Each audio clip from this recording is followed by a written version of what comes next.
mais cette sortie bi mu def dafa am aussi ñu ci jàpp ne ndekete Ousmane Sonko pouvoir yi ñu jàkkaaroo yi ñu jàppoon ne am na ko dëgg nekk un super ministre fort pour am pouvoir de def lu bëree bëri ndekete nekkul c'est Diomaye quand même moo. waaw mais yow loolu xamoon nga ko man xamoon naa ko ñu xamoon nañ ko c'est que dañ ci àndoon di riir rek yoo xam nga ko xam nga ne Ousmane Sonko amul benn disposition bu bees.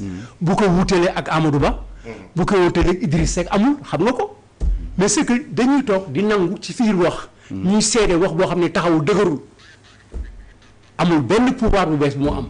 bëggal nañ ko ay pouvoir yu bees. bëgg nañu un premier ministre fort mais constitution bi laalagu ko. dëgg dëgg. moonte nekku fi.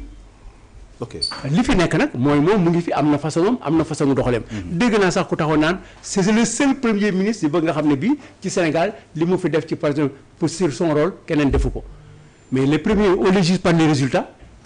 alors que président di ko wax j'ai le meilleur premier ministre de l'histoire politique du Sénégal. waaw ma ne. mësuma gis ku téye sa taalibe ci ay kanamu nit naan ko yaa gën a bon ci taalibe yi mësuma gis mësuma gis géwél bu dem ci ngénte naan kii yi ngénte yaa yées si ñi fi wasin mësuma ko gis da nga koy takkal grade yoo xam ne amu ko noonu la ñu bindee. ok maintenant pour beneen question laata am na teg benn vidéo boo xam ne aussi Diomaye wax na si léegi nii oui wala da nga am loolu donc dañ jàpp ne le premier ministre en a trop fait arrivé nañu benn niveau boo xam ne yéen ñëpp constaté ngeen ko ne ñii ñaar tey xuloo bi ñu doon xuloo ci biir néeg génn comme jëkkër ak jabar bokk oto jël xale yi ñi yóbbu lycée ñii université ñii jardin d'enfants soog a liggéey bu ñu xale yi wàccee ñu commencé wax tuuti waxu seen mère mais xale yi duñ ko yëg tey nañuy jàpp ne xale yi ku nekk bi ngay wàcc sa école am nga mère parce que yëg ne papa ak yaay dañu xuloo loolu mooy dëgg c'est le constat réel. loolu dañ koy dund ci kër yi. dund ko ci équipe yi. dund ko ci syndicat yi. ñun Sénégal. dañu ragal wax ne lii la ñu yaakaar ne ci dëgg moo war a am jote bi am na. bu jote bi amul woon kii du génn waxe mer te wax la mere. waxe mer ak tëkku.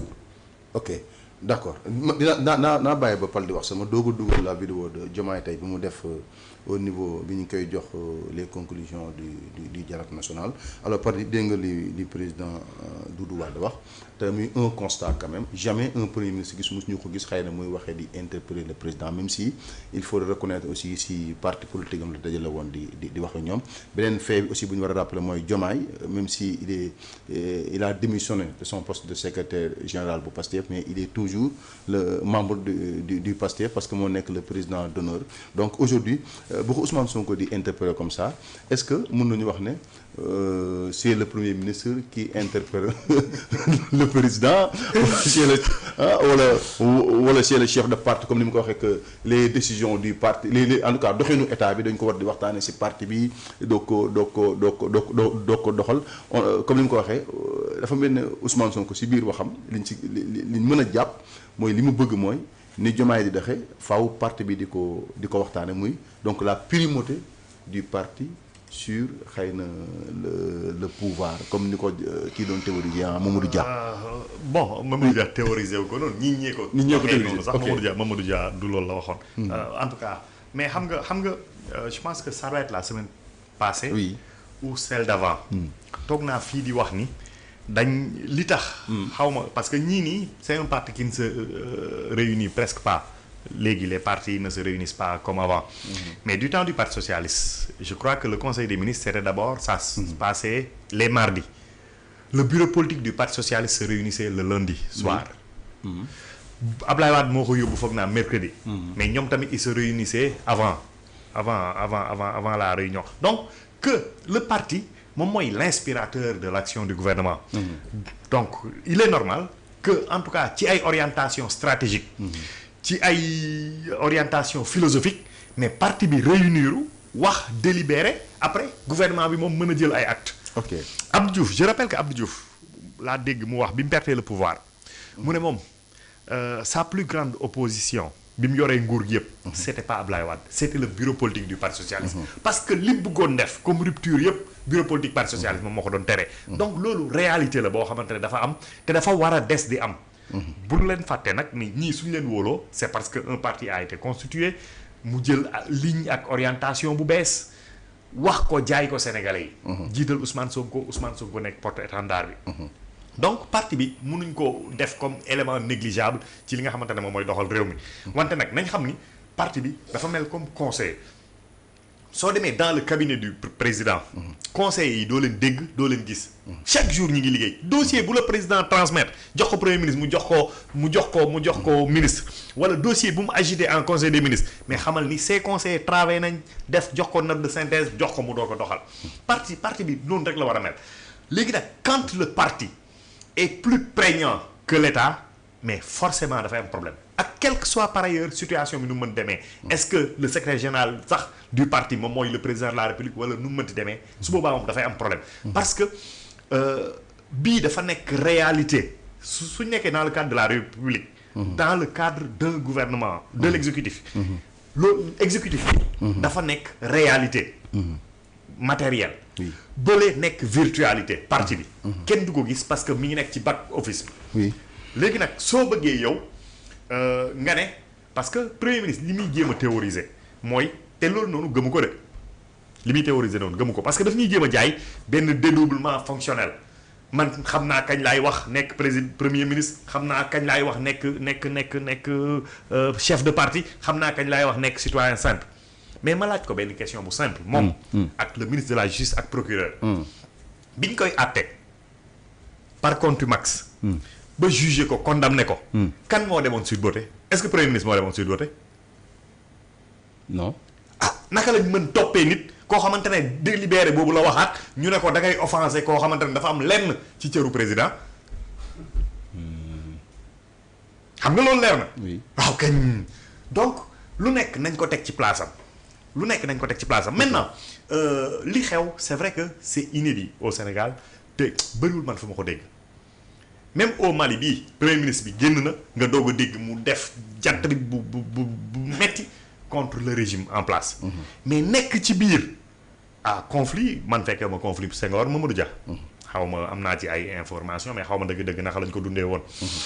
du temps du parti socialiste les conflits pouvaient être latents entre Abdou Diouf Collin nangam mais doo dégg avant et après sax presque doo ci dégg. ay nit yu ko fekkee rek ñoo la ciy jox ay bribes lii xewoon na fi lii xewoon na entre eux deux. mais conflit dëgg-dëgg. ñu ki ne la Abdou Diouf wax na ci lii ba tey jii man dégg moo Collin décédé na waxu ko. entre lui Abdou Diouf et les autres son ami Habib Thiam Moustapha Niasse yooyu yëpp c'est-à-dire que du loo xamante ne dañ ciy toog di épanché wu. mais le premier ministre qui sous prétexte d'une réunion de son parti. en live devant le Sénégal et le monde entier. di def réquisitoire contre son président. contre le gouvernement que lui dirige. mais loolu xel daf ko c'est-à-dire que du lu xel sax mën a nangu wax dëgg yàlla. ok et li mu mujjee li nga xamante ne loolu la Chevènement wax. su doon dëgg-dëgg moom dafa am préoccupation parce que réew mi doxul mais dafay démissionner doog a wax ni man kat mbir mi ni muy doxee d'accorduma ci te ni ma bëggee impulser la politique du gouvernement mayuñ ma ko. après su boobaa loo wax ñu dégg la. bon démission moom nañ ko teg fii ndax nee na moom demul fenn. waaw parce que nag agenda bi leneen la. loolu daf lay wan ni agenda bi leneen la. ok Fallou yow yaay sama témoin bi gën a privilégié. je pense que Bassirou Diomaye bi mu toogee ba dallu prestation créer son gouvernement nangam. ci laa commencé di wax ne Bassirou Diomaye na démissionné. parce que dafa am situation boo xamante ne dafa compliqué. te mi ngi suñ kanam man nag du ma devin waxuma ni dafay am forcément mais ñun su fekkee yàlla daf ñu roof xel may ñu ñiy fàttaliku mën a def analyse ñu mën a analyser le présent et le futur sous la lumière du passé xam nañ ni àndu président ak premier ministre au Sénégal déjà dafa conflictogène même si le président reste le chef et dans l'État et dans le parti parce que loolu lañ tàmmoon. aujourd'hui mu am inversion des rôles mais pire que inversion du inversion des rôles bi rek mooy problème bi président dañ ko jox doole bi. ci état. mais lan moo tax ñu ne ñun ci suñ charte réew. ñu ne pour trouver président dañuy dem élection ci Sénégalais yi wóolu ñu fal la. ça veut dire que baatinu pouvoir boobu ñuy jox président. nit yi ñoo ko yor dafa mel ni ñu ne gàngunaayu président mi ngi nii mooy chaise bi. Sénégalais yi yéen a koy yenu mu toog seen kaw. léegi nag mel ni waa ji moom dañ ko tingóob teg ko ci chaise bi nit ñi rocceeku dem ci premier ministre moo yor légitimité populaire bi. oui. président moo yor légitimité étatique bi constitutionnelle oui.